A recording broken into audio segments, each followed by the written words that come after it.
Table पर चलते हैं जो हमने ऑलरेडी पढ़ा हुआ है, और यही सबसे मोस्ट इम्पोर्टेंट टेबल है जो गेट एग्जाम में क्वेश्चन जरूर लेकर आती है। मेन आपको यूनिट पर ध्यान देना है। सबसे पहले देखिए, एनर्जी है, रेडिएंट एनर्जी है, तो जूल हो गई उसकी यूनिट। ठीक है, डेफिनेशन हमने देख ही लिया कि quantity of energy propagating into, of or through a surface of given area in a given period of time.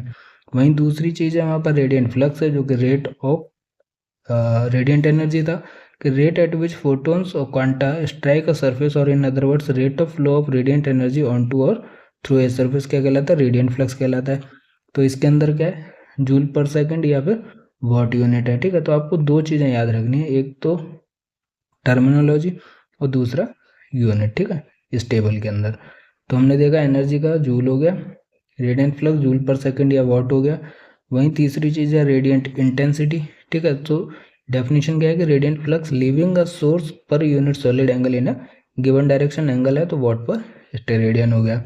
Irradiance क्या है हमारे पास कि रेडिएंट फ्लक्स इंसिडेंट या फिर arriving upon per unit area of source, और रेडिएंट एक्जिटेंस क्या है? Radiant flux emitted और leaving from a unit of source. तो एक अराइविंग वाला है, एक लीविंग वाला है, but unit source of surface है, तो वॉट पर मीटर स्क्वायर उसकी यूनिट हो जाएगी इरेडियंस और एक्जिटेंस की। वहीं जो रेडियंस है वो क्या है? Radiant flux per unit solid angle leaving a per unit projected source area in a given direction क्या है? वॉट पर मीटर स्क्वायर पर स्टेरेडियन है, वो रेडियंस की यूनिट हो जाएगी।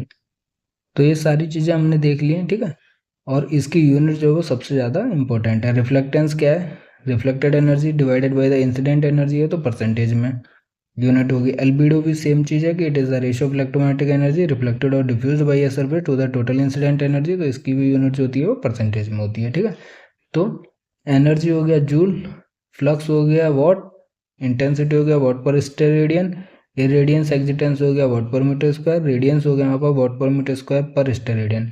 अब इसी में अगर स्पेक्ट्रल वर्ड होता है हमारे पास, ठीक है, तो पर माइक्रोमीटर या फिर पर नैनोमीटर या फिर पर मीटर, जो भी उसकी यूनिट होगी डिस्टेंस के केस में, पर माइक्रोमीटर बेसिकली आपको याद रखना है, वो भी ऐड कर देना है कि अगर स्पेक्ट्रल रेडियंस पूछता है तो उसकी यूनिट हो जाएगी वॉट पर मीटर स्क्वायर पर स्टेरेडियन पर माइक्रोमीटर। ठीक है,